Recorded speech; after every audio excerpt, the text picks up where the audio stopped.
सहनौ भुनक्तु सह वीर्यं करवावहै तेजस्विनावधीतमस्तु मा विद्विषावहै। ओम शांति शांति शांति। वैदिक जीवन पद्धति की इस कक्षा में आप सबका हार्दिक स्वागत है, अभिनंदन है। युवाओं के लिए और जो अपने जीवन को पूर्ण रूप से निरोगी बना करके इस जीवन को जीना चाहते हैं, उनके लिए हमारे ऋषियों ने यह ब्रह्मचर्य रूपी अमृत का दान दिया है, अर्थात अमृत का ज्ञान दिया है। इस ज्ञान का आधान जब हमारे स्वभाव में होता है, हमारे व्यवहार में होता है, तो हमारा जीवन महान बन जाता है। मैं उन्हीं बातों को बार बार लगातार कई बार दोहराता हूं ताकि वो संस्कार हमारे अंदर बैठ जाए, और यह संस्कार जब हमारे अंदर बैठता है तो वैसा जीने का हम प्रयास करते हैं।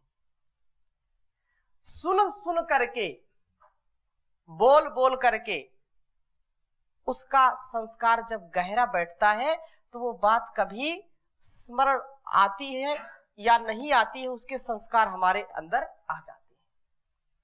जब बच्चे छोटे होते हैं तो बार बार उनको बताया जाता है कि ये तुम्हारे पिताजी हैं, ये तुम्हारी माँ है, ये नाना है, ये नानी है। कई बार उसको जो भी मिलता है उससे बुलाने का भी प्रयास करते हैं और उसको कई बार बताते भी हैं, ताकि वह संस्कार उसके अंदर गहरे बैठ जाए। तो कई बार उन शब्दों को हम बार बार सुन सुन करके पक जाते हैं, ऐसी बात नहीं है, दूसरे अर्थ में पक जाते हैं, अर्थात परिपक्वता आ जाती है। जितनी जितनी बार इस आध्यात्म की, इस धर्म की, सत्य की, अहिंसा की, अस्तेय की, ब्रह्मचर्य की, परिग्रह की बात करेंगे, उतना इसके प्रति हम जागरूक होते जाएंगे। आजकल का यह परिवेश है कि लोग इसको जानते नहीं, समझते नहीं। क्यों? क्योंकि इसकी चर्चा होती नहीं।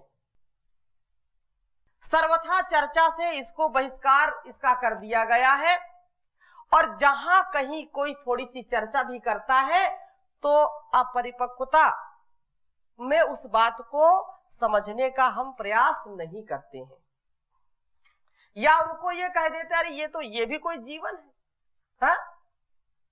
ये ब्रह्मचर्य कोई जीवन है, लेकिन वो नहीं जानते कि ब्रह्मचर्य ही जीवन है। ब्रह्मचर्य से युक्त जो जीवन है वही परिपूर्णता को प्राप्त कर सकता है, वही व्यक्ति उत्साह में रह सकता है, वही व्यक्ति प्रसन्न चित्त रह सकता है, वही व्यक्ति दूसरों को दिशा दे सकता है, वही व्यक्ति देश और दुनिया की दशा बदल सकता है, जो स्वयं ब्रह्मचर्य में स्थित होता है। इसलिए यह ब्रह्मचर्य बहुत उत्तम घुट्टी है, इसको अवश्य पीना चाहिए। हाँ, इस बात पर जरूर ध्यान रखें, जैसे ब्रह्मचर्य का कभी हमने इसके प्रति जागरूकता नहीं दिखाई, या इसके प्रति हमने कभी सुना नहीं और हमसे गलतियां हो गई, कोई बात नहीं। टुटेर इज ह्यूमन वर्क, गलती करना मनुष्य का स्वभाव है। जो त्रुटियां हो गई, लेकिन अब तो कम से कम ना करें। जो होना था सो हो लिया, अब वो ना हो, उसके लिए हमको जागरूक होना चाहिए। जब जागो तभी सवेरा। जो बीत गई सो बीत गई, आगे की सुध लें। आगे की अब देखिए, और धाराशायी ऐसे मत होइए, उसमें हताशा निराशा से कुछ मिलने वाला नहीं है। त्रुटियां हो गई हैं तो उनको स्वीकार करो। उन युवक युवतियों को इस बात का ध्यान रखना चाहिए कि ब्रह्मचर्य हमको उत्साह देता है, ब्रह्मचर्य हमारे अंदर परिपक्वता का आधार करता है। और यदि हमसे पहले त्रुटि हो गई है, शरीर से मन से यदि हम दुर्बल हो गए हैं, तो हमको पुनः ऊपर उठने के लिए शारीरिक बल, आत्मिक बल, आध्यात्मिक बल मिलेगा। लेकिन पुरुषार्थ करेंगे, तपस्या करेंगे तो जरूर होगा, उसका जरूर फायदा हमको मिलेगा। ऐसा नहीं कि उसका फायदा ना मिले। कार्य और कारण का जो नियम है वो तो काम करेगा। जैसा कारण उपस्थित करेंगे, कारण के बिना कोई कार्य होता नहीं है, कारण उपस्थित है तो कार्य भी संपन्न होगा। तो ब्रह्मचर्य अभी तक नहीं समझ में आया तो कोई बात नहीं, अब तो संभल जाएं। कई लोग फिर निराश हताश हो जाते हैं कि हमने तो आज तक इसको समझा नहीं था, तो हमने तो बहुत कुछ गंवा दिया। कोई बात नहीं, अरे ये कहां का सौभाग्य कम है कि आज तो समझ में आ गई बात। वे बेचारे दुर्भाग्यशाली हैं जो आज तक भी नहीं जान पाए। इसलिए कहा जाता है त्रुटियों से हमको कुछ सीखना चाहिए। गलतियां हुई हैं तो गलतियों को लेकर के रो मत, गलतियों को सोच सोच करके निराश मत हो। गलतियां हो गई तो हो जाने दो, अब आगे से ना हो, आगे से संयम रखना है, आगे से विचार रखना है? अगर गलती रुलाती है तो वह राह भी दिखाती है। अगर गलती रुलाती है तो वह राह भी दिखाती है। बसर गलती का पुतला है, ये अक्सर हो ही जाती है। जो गलती कर के पछताए उसे इंसान कहते हैं, उसे इंसान कहते हैं। किसी के काम जो आए उसे इंसान कहते हैं, उसे इंसान कहते हैं। तो गलतियां हो गई तो होने दो, गलतियां दोहराई नहीं। एक बार गलती हो गई, 2 बार हो गई, 1000 बार हो गई तो भी निराश मत होइए, तो भी निराश मत होइए। हिम्मत ना हारिए, प्रभु को ना विसारिए, हंसते मुस्कुराते हुए जिंदगी गुजारिए। ये ब्रह्मचर्य है। गलती हो रही है लेकिन सुधारने का जो भी हम प्रयास कर रहे हैं, तो कभी भी एक क्षण के लिए भी हताशा निराशा नहीं आनी चाहिए। ये ब्रह्मचर्य है। और जो ब्रह्मचर्य का पालन करता है उसके अंदर असीम धैर्य, अदम्य साहस, अदम्य साहसिक होता है वह व्यक्ति जो ब्रह्मचर्य का पालन करता है। धैर्य की प्रतिमूर्ति होती है वह। एक विशेष श्लोक आपके सामने मैं रखना चाहूंगा कि ब्रह्मचर्य का लाभ क्या है, और जो ब्रह्मचर्य में जो व्यक्ति स्थित होता है, अर्थात जो ब्रह्मचर्य का पालन करता है, उसके अंदर की क्या शक्ति, क्या उसकी दिव्यता, क्या उसकी भव्यता होती है। श्लोक के माध्यम से इसको समझने का प्रयास करेंगे। बहुत उत्तम श्लोक है। ब्रह्मचर्य स्थितम धैर्यम, बहुत ये अनुकरणीय है और जीवन में उतारने की चीज मैं आपको बता रहा हूं। जीवन का सार है ये।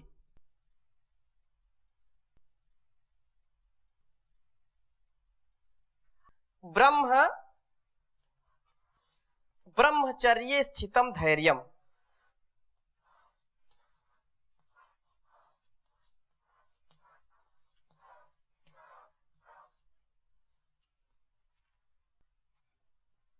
ब्रह्मचर्ये स्थितम धैर्यम, ब्रह्मचर्ये स्थितम तपः।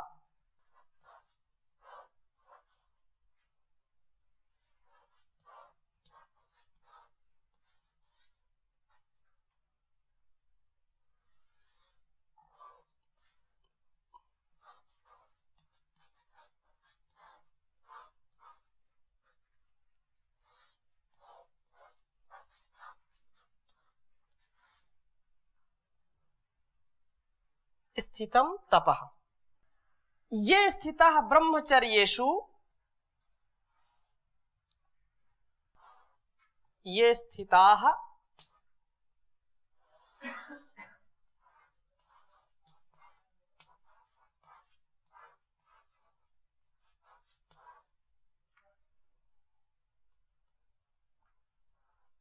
ब्रह्मचर्येषु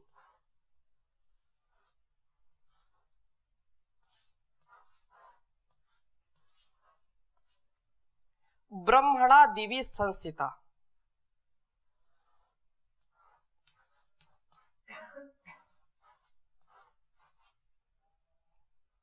ब्रह्मणा दिवि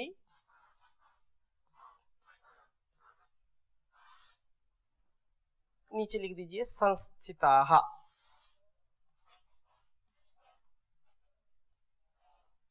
संस्थिताः।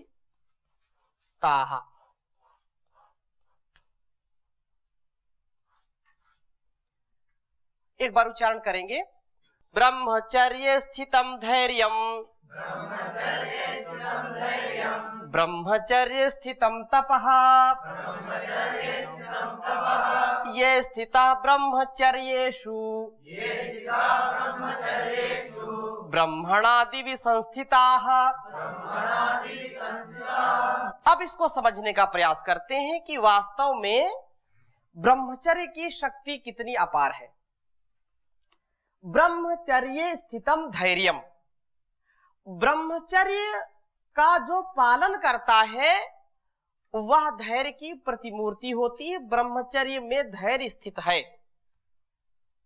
जिसके जीवन में ब्रह्मचर्य है वह व्यक्ति धैर्यवान होता है। उसका धैर्य कभी भी डगमगाता नहीं है। और जो अब्रह्मचर्य का पालन करता है, इंद्रियों की जो गुलामी करता है, जो व्यक्ति इंद्रियों का दास है और जिसको विषयों के प्रति प्यास है, वो सदा निराश रहता है, सदा हताश रहता है। उसका विश्वास कभी भी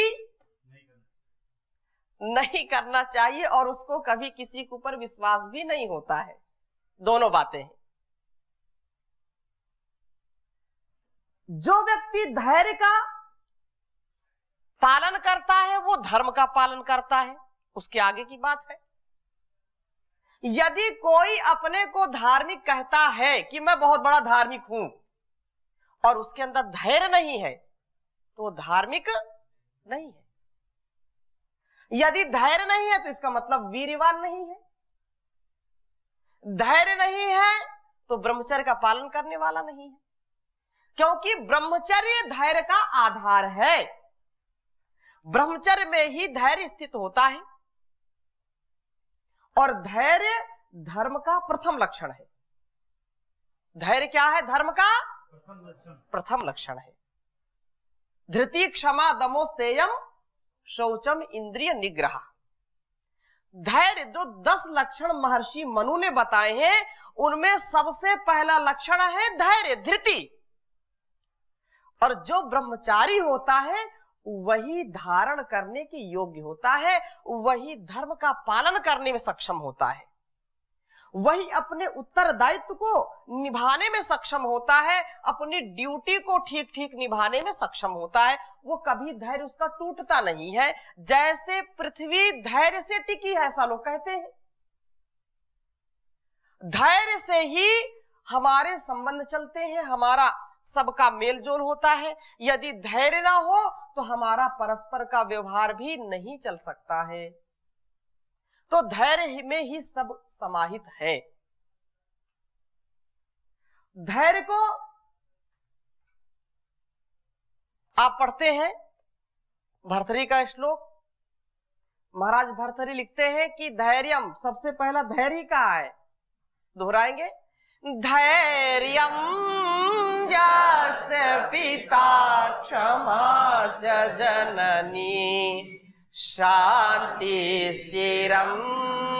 गेहिनी सत्यं मित्रमिदं दया च भगिनी भ्राता मनः संयमः शय्या भूमितलं दिशोऽपि वसनं ज्ञानामृतं भोजनं हेते यस्य कुटुम्बिनो वद सखे कस्माद् भयं योगिनः कस्माद् भयं योगिना। वो योगी है, उसका धैर्य कभी भी छूटता नहीं है और वो निरोगी रहता है हमेशा। इसलिए धैर्य को गोस्वामी तुलसीदास जी ने भी लिखा कि धीरज धर्म मित्र अरुणारी आपद काल परखियहि चारी। वहां भी तुलसीदास ने धैर्य को सबसे पहले कहा। धीरज, धीरज रखना, और धीरज वही रख सकता है जो ब्रह्मचारी होता है। उसको अधीरता नहीं होती, उसको कोई जल्दबाजी नहीं होती है, जल्द में जो है कार्य बिगड़ जाते हैं। तो जल्दी में बोलते हैं कि जल्दी काम शैतान का, जल्दी में उल्टा सीधा कार्य जो है उल्टा ही करते हैं, सीधा तो बहुत कम कर पाते हैं। लेकिन जल्दी का अर्थ यहाँ पर ऐसा भी नहीं कि दीर्घ सूत्रता हो, कि 1 घंटे काम को ये बोले जल्दी नहीं करना।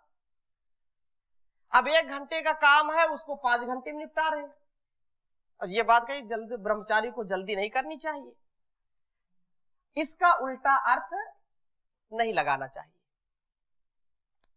और एक स्थान पर और धैर्य की महिमा कहते हुए कहते हैं कि विपदि धैर्य मथाभ्युदये क्षमा सदसि वाक् पटुता युधि विक्रमः यशसि चाभिरुचिर्व्यसनं श्रुतौ प्रकृति सिद्धमिदं हि महात्मानाम्। विपदि धैर्यम, जैसा तुलसीदास ने कहा कि ये धीरज धर्म मित्र और नारी आपद काल, आपत्ति काल में इनकी 4 की परीक्षा करनी चाहिए। तो यहाँ धैर्य का कहां पर परीक्षण है? विपदि, विपत्ति में धैर्य का परीक्षण करो।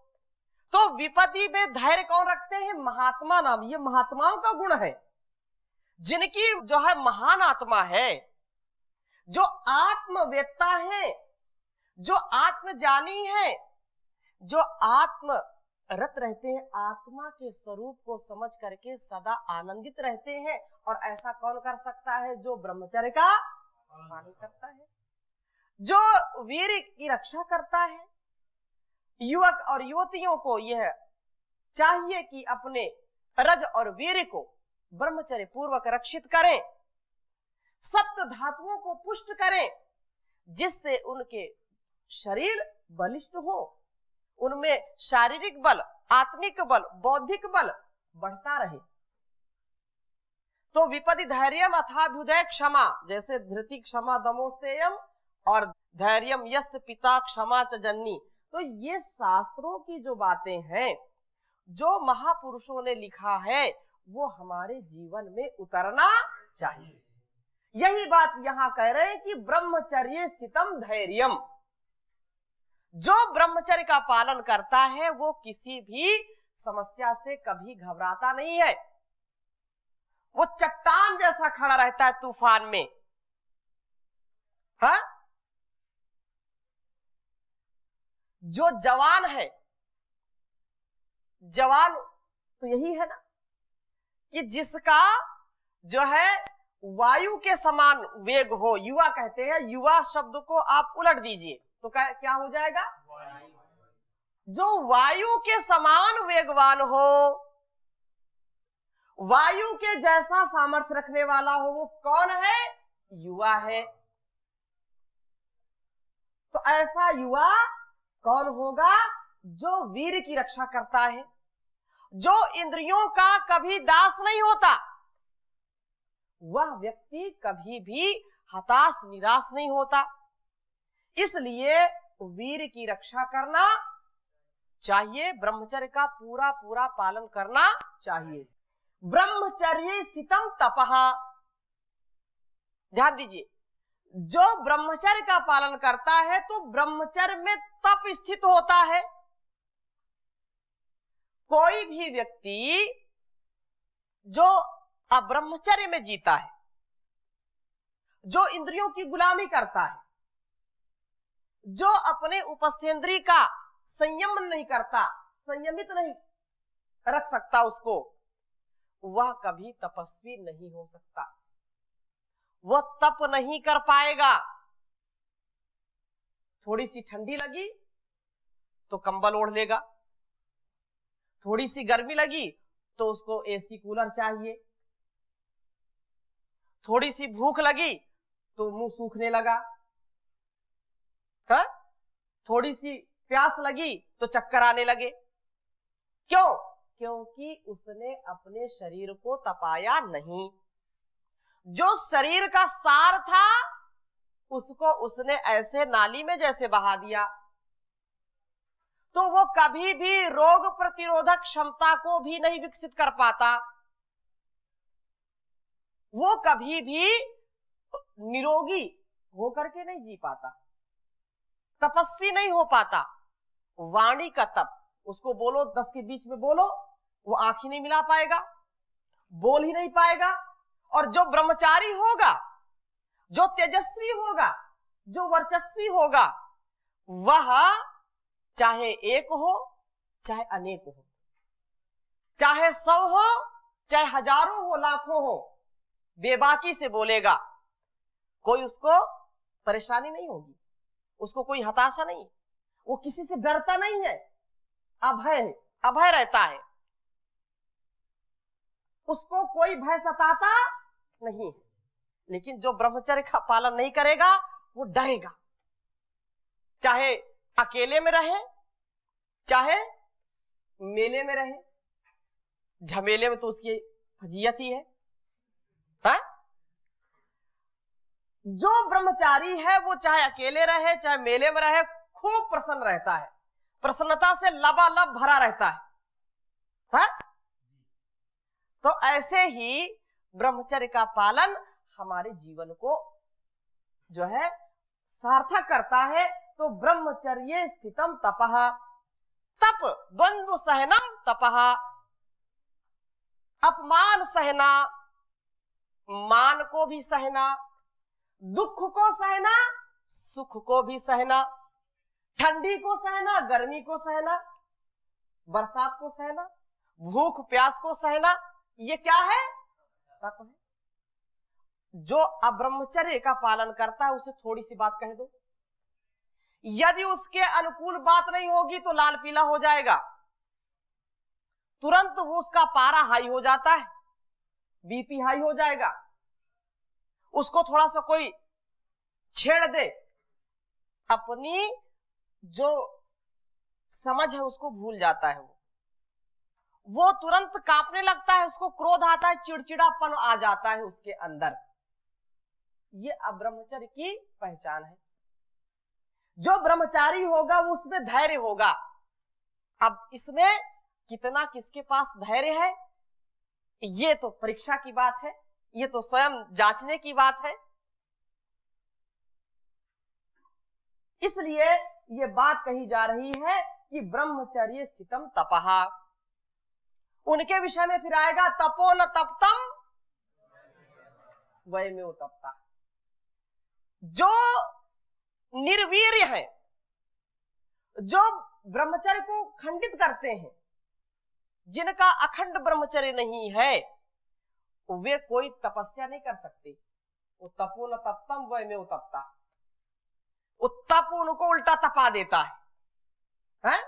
बोले इसने तो सब ताप लिया है। वो स्वयं अपने शरीर को भी तपा देता है, अपने को तप की वेदी पर जो है बलवेदी पर अपने को अर्पण कर देता है। लेकिन जो ब्रह्मचारी है वो तप को तपता है, हर द्वंद्व को सहता है। जीवेम श्रद्धा सतम कार्यम व साधेयम देहम व पातेयम। लक्ष्य की प्राप्ति जब तक हो नहीं जाती तब तक वो अडिग रहता है, अटल रहता है। वो जवानी का जोश होशो हवास में उसको रख करके आगे बढ़ता है। ऐ जवान ओ जवान लुटाए जा जवानियां, एक बहुत पहले हमने गीत सुना था। तो जवान जो है, जो राष्ट्र की संपत्ति है, जो राष्ट्र के लिए संस्कृति के लिए अपने जीवन को अर्पण करता है, वो कौन होता है? ब्रह्मचारी होता है। अपने ध्येय मार्ग पर वो सदा आगे बढ़ता रहता है। ध्येय मार्ग पर चले वीर तो पीछे अब न निहारो, हिम्मत कभी ना हारो। हाँ, तो ये स्थिता ब्रह्मचर्येषु ब्रह्मणा दिवी संस्थिता। आगे श्लोक का अर्थ है कि ये स्थिता ब्रह्मचर्येषु, जो पुरुष या स्त्री, जो युवक या युवती ब्रह्मचर्य में स्थित हैं, वे द्युलोक में ब्रह्म के साथ स्थित रहते हैं।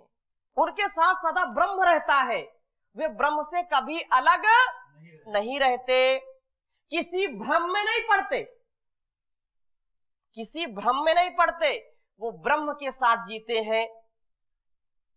परम पिता परमेश्वर की विशेष कृपा उनके ऊपर होती है, तो ऐसा जीवन जी करके कौन आनंदित नहीं होगा। अर्थात जो ब्रह्मचर्य युक्त जीवन जीते हैं उनके जीवन में सुख, शांति, समृद्धि, उत्कर्ष जरूर बढ़ता जाता है। तो ऐसी कामना के साथ आज का यह ब्रह्मचर्य का प्रकरण यहीं पर समाप्त करते हैं। आगे इसी की चर्चा और हम करेंगे, अभी यहीं विराम करेंगे। ओम शांति शांति शांति।